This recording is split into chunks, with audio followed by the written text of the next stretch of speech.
Thank you. And thanks for the years of support from MCC for Matilda. What I would like to do, please, is bring you a message from the Gospel, first of all, and then tell you a bit about what's happening in Matilda at the moment. So we read that Mark 4 passage about the feeding of the 5,000. And I'm going to take it up again, and then it's mentioned in the 4 Gospels. That alone tells you something that we really need to pay attention to. When the 4 writers all included this, we must pay attention. So Mark says, the people were there and the disciples came to Jesus and they said, send the people away because they're hungry and they need to eat. Let them go and find some food. But Jesus answered, you give them something to eat. And they said, that'd be more than half a year's wages. Are we to spend that much on food and give it to them? How many loaves do you have? He said, go and see. And they found out and they came back. That's Mark's account. What Matthew says is, as evening approached, the disciples said, send them away, send the people away. This is a remote place. And Jesus replied, they don't need to go away. You give them something to eat. And the same thing, we've only 5 loaves and 2 fish. John says, how far would that go among so many? And this is the line that started me on this. Jesus said, bring them here to me, the 5 loaves and 2 fish. Now, the gospel writers make it clear that they only counted men in those days. So there was 5,000 men, but they don't include how many women and children there were. And I would assume that there was quite a few women and children as well. So we're not talking about 5,000, we're talking about quite a bit more than 5,000 people. And they've got 5 loaves and 2 fish. It's laughable, it's ridiculous. Bring them here to me, Jesus said. Okay, so the disciples were faced with need at a scale that was off their scale. They recognize that they can't meet the need. They can't cope with the fact that they can't meet the need. They can't hack it. It's disturbing them. So they say to Jesus, tell the people to go away. Take their hunger somewhere else. We can't cope with the fact that we can't do anything about it. It's disturbing us. So would you mind getting the problem out of our sight? And Jesus said, no, there's no need for them to go away. You feed them. Can you imagine what they felt when he said that to them?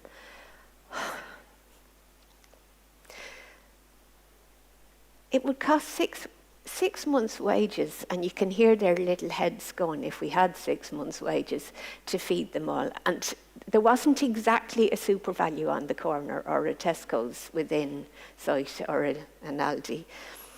And then Jesus asks a key question. He says to them, what do you have?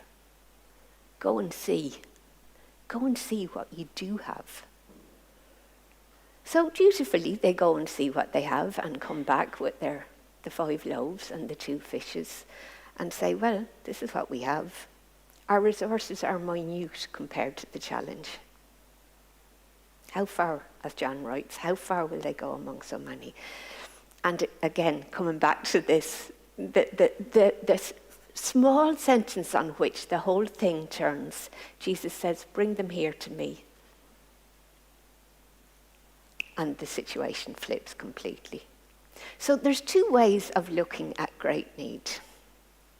There's our way, which is that the problem is too big, I'm too small, I'm helpless, it's hopeless, there's nothing that I can do that will make a difference.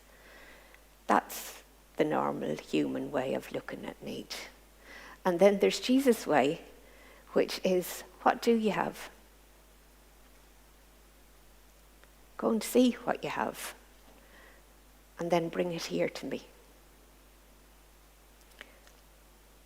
It's terribly easy to leave Jesus out of our calculations. But they do what he says, and they bring him their pathetic amount of food. And he takes it and he gives thanks for it. And he makes it more than enough. I've been living off this story for a very long time. It's so simple, but it's massive in its implications. This Jesus way of looking at challenges, it's not a once-off thing. It's not just this miracle of feeding a lot of people. It's over and over through our year, through this week that we're starting into. We get to choose which way we see the great challenges that we face, or that our world is facing. I mean, climate is one of the massive challenges that our world is facing. Young adults talk about overwhelm. When I was young, overwhelm didn't exist as a word. It was only a verb, but now it's a noun. People are experiencing overwhelm, and you wouldn't blame anybody.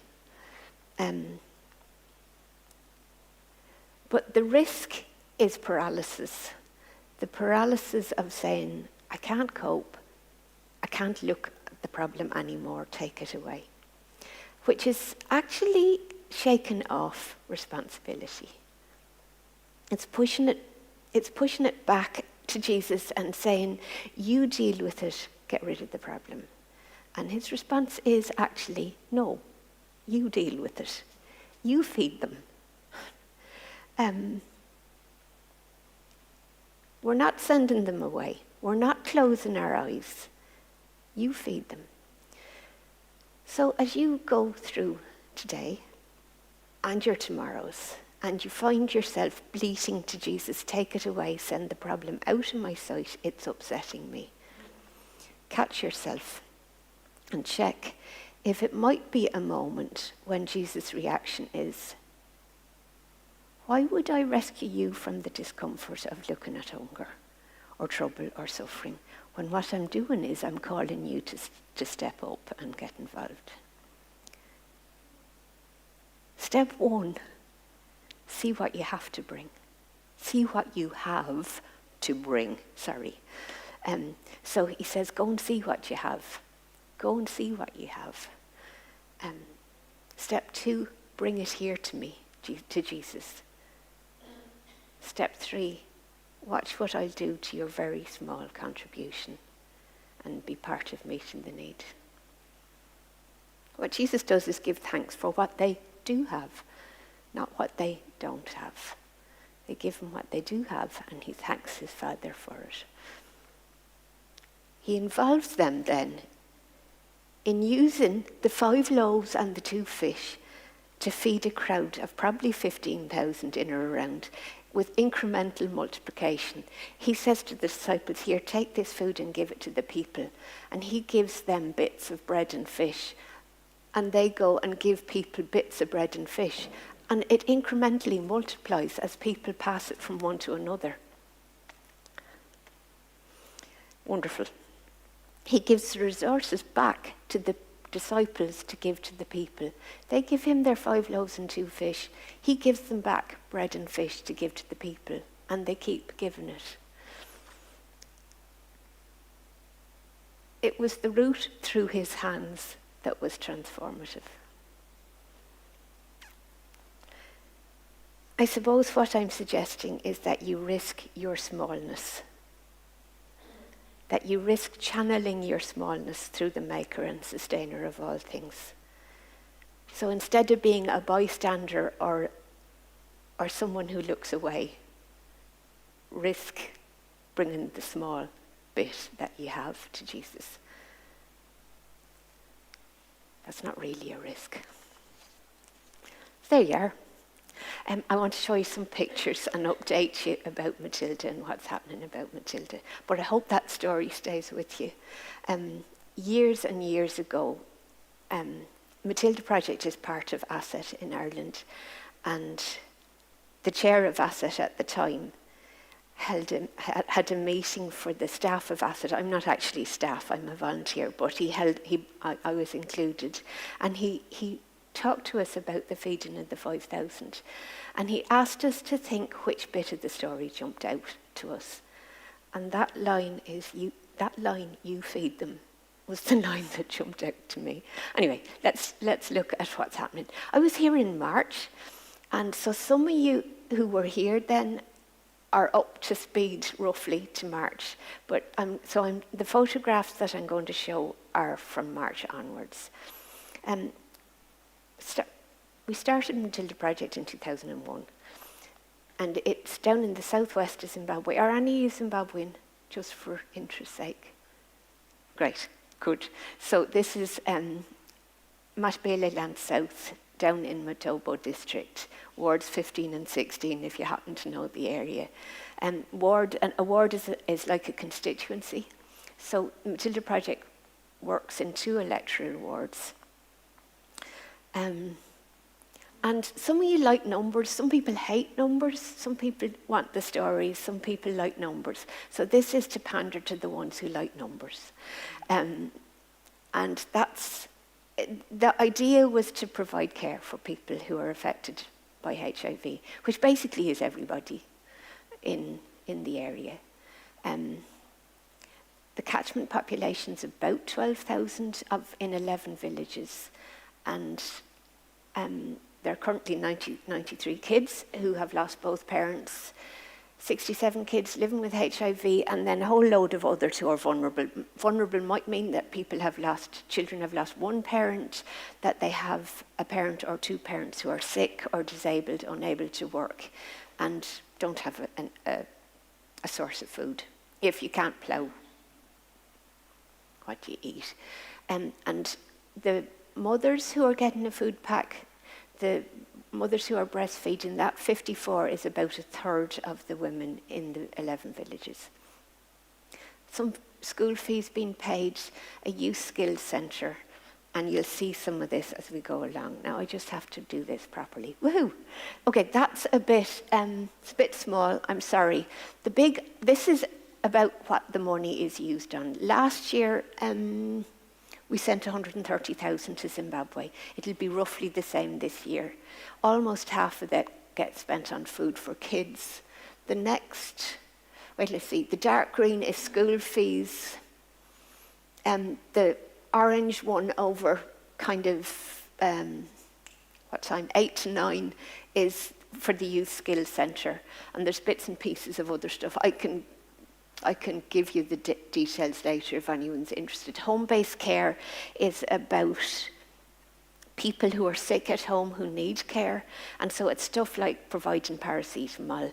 And also there's about 200 volunteers who look after their neighbours who are sick and their children. And once a year we give each of those volunteers 5 kilos of maize seed as a gift for their work through the year. Because people tend not to have inputs for ploughing. Okay, that's for the numbers people. The vehicle is quite a big expense, but all the food distribution depends on the vehicle, so it has to be done. That's what food packs look like. There's a 10-kilo bag of mealie meal, a bag of sugar, a bag of salt, a bottle of cooking oil, a bag of soya beans, and a big bar of hard soap, which is for washing everything. And Willard and the gang, Willard is the man who is in charge of the community care programme, and he delivers food packs to different points around the villages. And the kids come and collect their food pack, often with whoever's their guardian or carer, or an older brother or whatever, sister. So here's some of the mums who are getting food packs. Some of them are very young. That's a whole other story, which we mightn't talk about just now. And the woman who's kneeling down in the blue shirt is a volunteer. So, yeah, the volunteers kind of keep the registers of the kids, and they know everybody in their particular area. They're marvellous. There's another of the mums. She has a particularly hard job because as you know, if you're from rural Africa, you don't have buggies or prams. You carry your baby on your back. I'm not actually quite sure how you carry two babies. It's hard work. Okay, and then in the last year, there have been 3 children who lost their mothers at or after childbirth. This little boy is called Blessing, and his mum died early November last year, giving birth. And she was HIV positive, and this is his guardian. And he and the other 3 babies who lost their mothers, we provided formula milk for them because it's very expensive. It's about $40 a month, and if you don't have income, that's $40 too much. Okay, the Youth Skills Centre.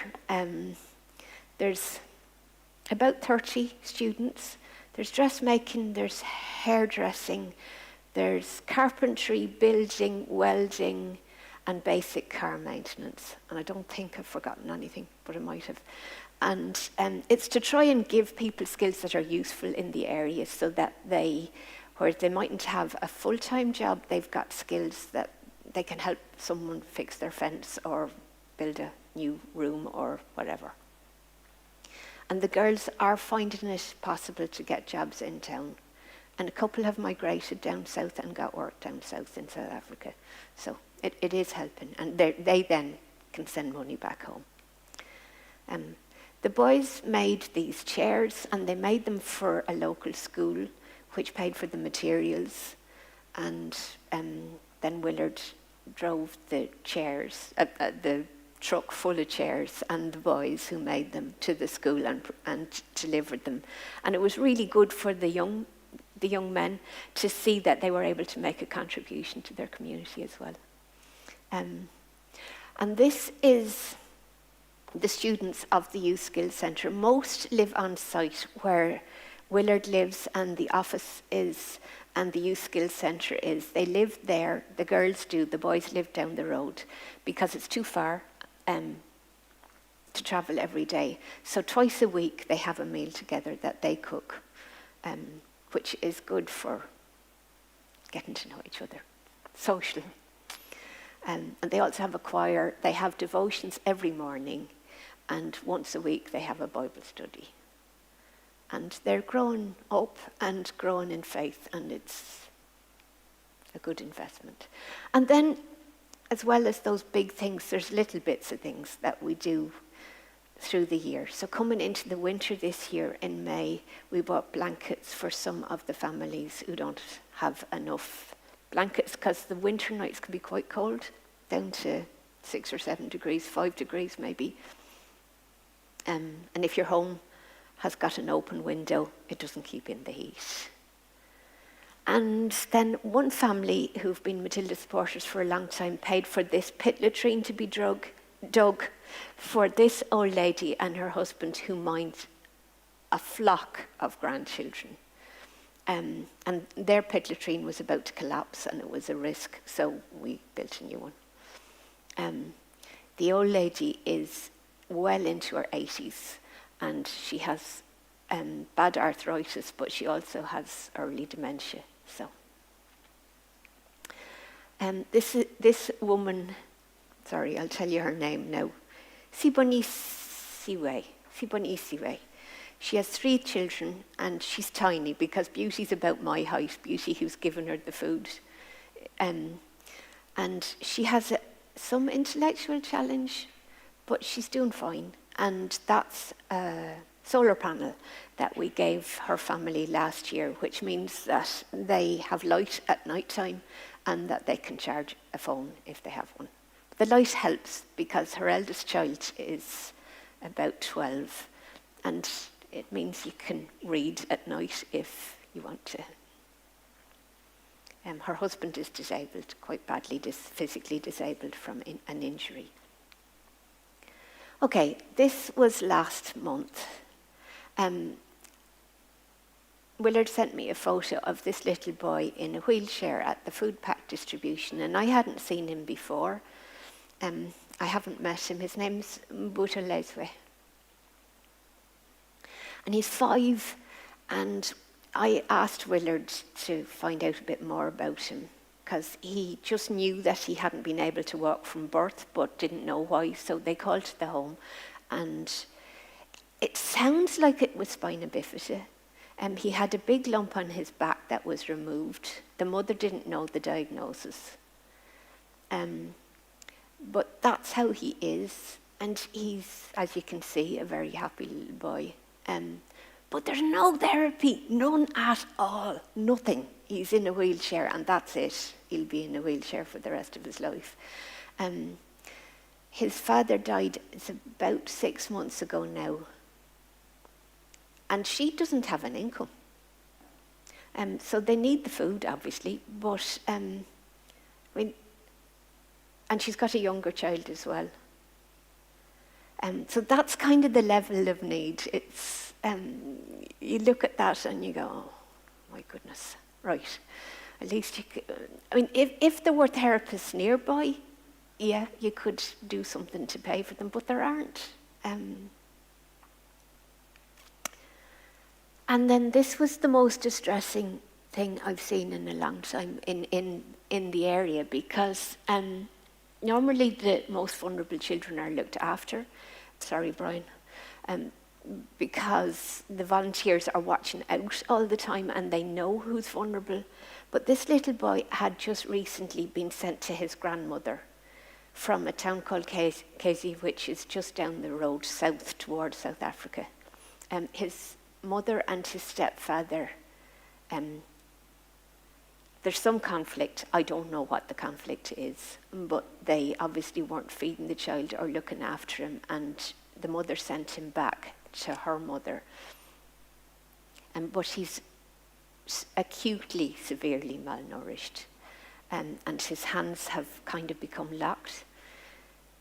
The picture on the left is about 2 weeks ago, and the one on the right is more recently. So I thought he was going to die, but he hasn't.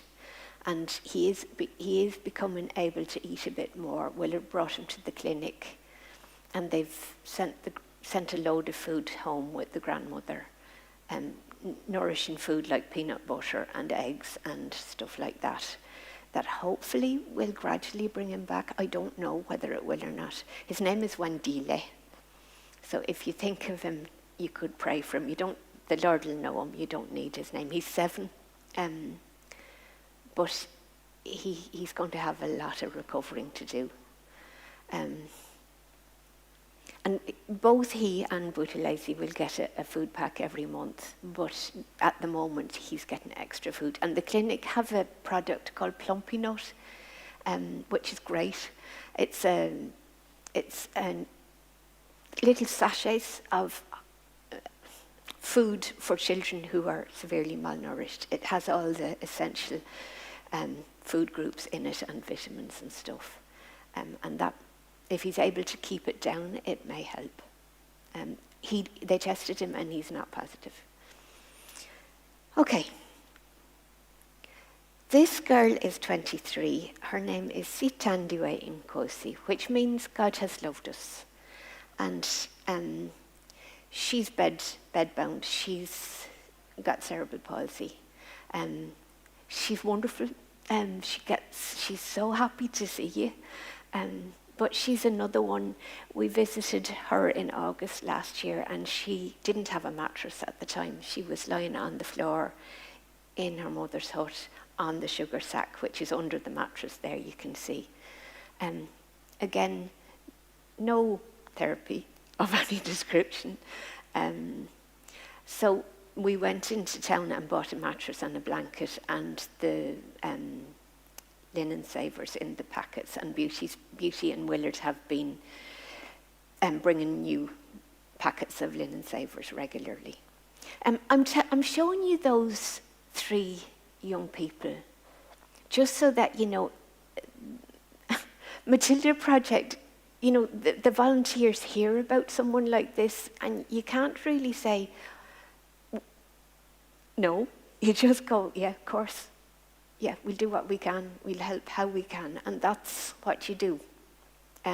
Because all it is from this side is money, And there, all you need to say is, Willard, can you get a mattress, or can you make sure that child gets a food pack every month? And it's solved like that. Not solved, but the thing that we can do is solved, if you like.